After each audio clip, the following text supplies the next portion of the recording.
Thank you for joining me today on Golden Soul Food Kitchen. Today I'm going to be showing you guys how I make my tomato-based pot roast. This dish can be made with or without the tomatoes, but today I'm going to be showing you guys the way I make it with tomatoes. This dish can also be considered a one-pot meal, and that is when you have your meat, potatoes, and vegetables all in one pot together. It's also considered a comfort meal, which is great for a cold, rainy day. You invite your family over, and it's perfect for Sunday dinner as well. And I will also be showing you how I make my cornbread the quick and easy way. So this is a very quick, simple meal. You leave your meat in the crock pot overnight and it's ready for you to prepare it the next day. Very simple, very easy.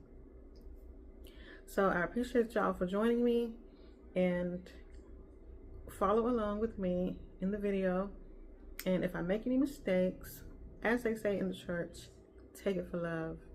So stay tuned for my one pot meal, Golden Soul Food pot roast.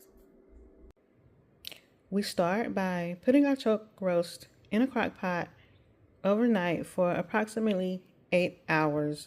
We add 1 can of diced tomatoes and 1 pack of Lipton onion soup to the crock pot, and we let it cook on low overnight. Now you can make this with or without the tomatoes, and you can also make it like a soup consistency, or you can make it thick like a stew.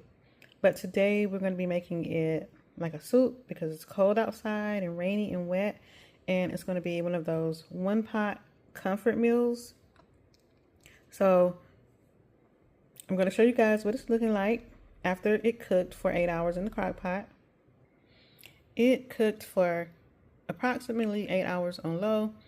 So now it's ready for us to transfer it to another pot and add our onions, bell peppers, a little bit of garlic, and our carrots and our potatoes. And we use red potatoes in this recipe. So we're going to go ahead and chop our potatoes and get everything ready to transfer it to the pot, and we'll pick you up when we're ready to do that. Here I have my ingredients. I have my carrots, my bell pepper,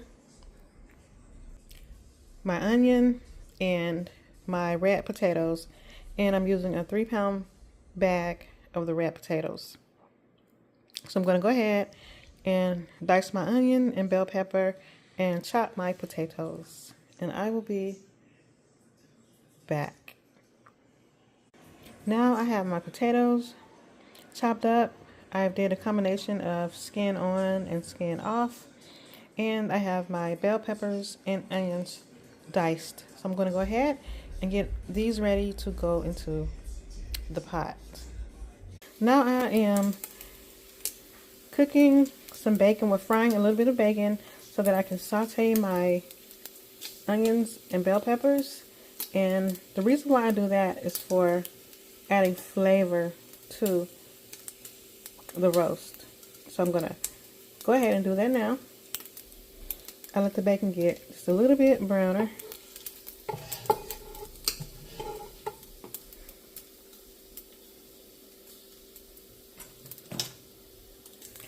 Now this is an optional step.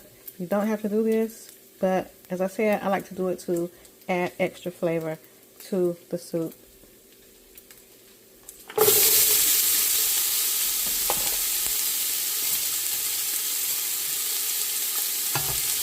So I'm adding my bell peppers and onions, and I'm going to go ahead and let that saute, and then I will come back. I let it cook for about 2 to 3 minutes just to get it slightly tender, and I'm going to go ahead and add the juices from the crock pot, and then I'm going to add the potatoes and carrots. Okay, I have added the potatoes and the carrots, and I also added one more can of tomatoes. And I'm going to go ahead and add 2 of these Weiler's beef bouillons to give it the beefy flavor. And then I'm going to bring it back to a boil and let it simmer. We're going to let all the vegetables simmer together before we add the meat, because the meat is already very tender from being in the crock pot overnight. So we're going to let this cook down and add more seasonings to our taste. And I will come back and let you guys know the different seasonings I used and show you the finished product.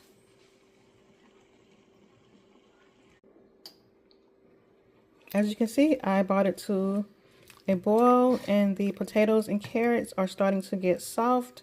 And once they get soft and tender, I will add the meat back in and let it cook just a little bit longer. And I will thicken it up just a little bit. But we want it to stay mostly soupy, perfect for a cold, rainy winter day.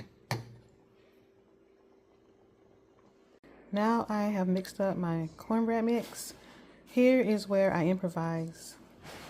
Although I like to make a lot of things homemade, in a pinch you can improvise with your cornbread.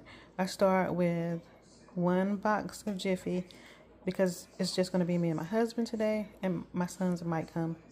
But you add the Jiffy and you add the ingredients that are on the box, which is 1/3 cup of milk and 1 egg. And then you improvise by adding 1/2 cup of self-rising flour, about 1/4 cup of brown sugar, and a 1/2 stick of butter. And that's where you make it your own, and it will come out a very nice consistency, and it will be very delicious. So that is just a quick way to upgrade your cornbread to another level past Jiffy. I'm going to go ahead and finish mixing this up, put it in a pan, and stick it in the oven. And let me know in the comments how you cook your cornbread, how you change it, how you improvise. I would love to hear it. By the way, I forgot to add that you can also add honey to this if you would like, and you can also add more brown sugar to your own taste. I just wanted to add that little part just in case you want to make yours a little bit different than I make mine. Now we are getting close to the end. I've added the meat, and the potatoes and carrots are tender. And this is going to be the perfect comfort meal for a cold, rainy day. And it will be enough for leftovers for tomorrow, and enough for my sons to come over here and have Sunday dinner with us. Thank you for sticking it out with me to the end, and I'm going to show you guys the finished result once I cook the rice, put the cornbread in the oven, and put it all in a bowl, and show you guys how to make the perfect cold weather Sunday dinner meal. I'll call it comfort in a pot. I promised I was going to come back and show you guys what seasonings I used. So I had onion powder, the garlic, the beef bouillons, Lipton onion soup, the garlic pepper, and the Tony, I can never say that word, and the tomato, the Knorr's tomato base. It's kind of like the bouillons, but it's a powder. But it's really good in any tomato-based dish that you're gonna make. And I also use some Lowry's. I don't have that out, but I put some Lowry's in there as well. But you can season this to your own taste and how you like it. I just wanted to give you guys an idea of what I put in it, and it turned out really good. Oh, and I also put about 2 tablespoons of sugar in there to take away the acidity in the tomatoes. you can't really taste it, but it helps. And also I'm going to show you guys that I thickened it up.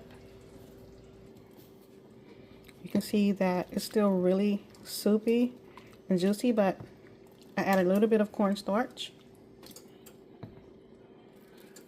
And I added 2 tablespoons. It's equal parts water and equal parts starch. You mix it up and then you just put it in there and it will thicken it up nicely for you.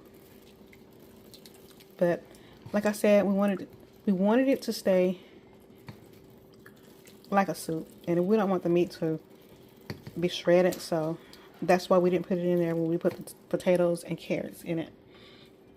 So it's almost done, and I will come back one last time and show you guys the finished result. Thank y'all for sticking it out with me this far. It is done, and I turned the heat off because I do not want the potatoes and carrots to overcook and get too soft. So I'm going to wait for everything else to get done, and I will plate it and let you guys see the finished results. The cornbread is out of the oven, and it turned out nice and brown, and I rubbed the top of it with butter, and I'm going to let that sit, and then I will come back and slice it and get it ready to put on the plate with the rest of the food.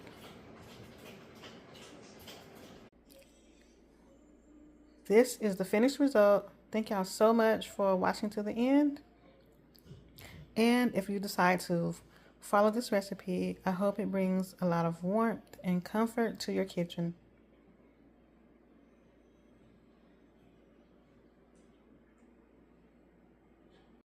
If you stayed to the end, thank you so much. I appreciate it. And I will be continuing to bring you more recipes as this channel grows. I'll be sharing desserts, Sunday dinners, one-pot meals, all of the things that we used to make in our food trailer as well. And I will be doing a series on the food trailer as well for anyone that's interested in our journey. I'll be doing that as well. So like and subscribe to our page. We would appreciate it so much. And thank you all for staying with me until the end of this video. Y'all have the most amazing, blessed, awesome day. Thank y'all.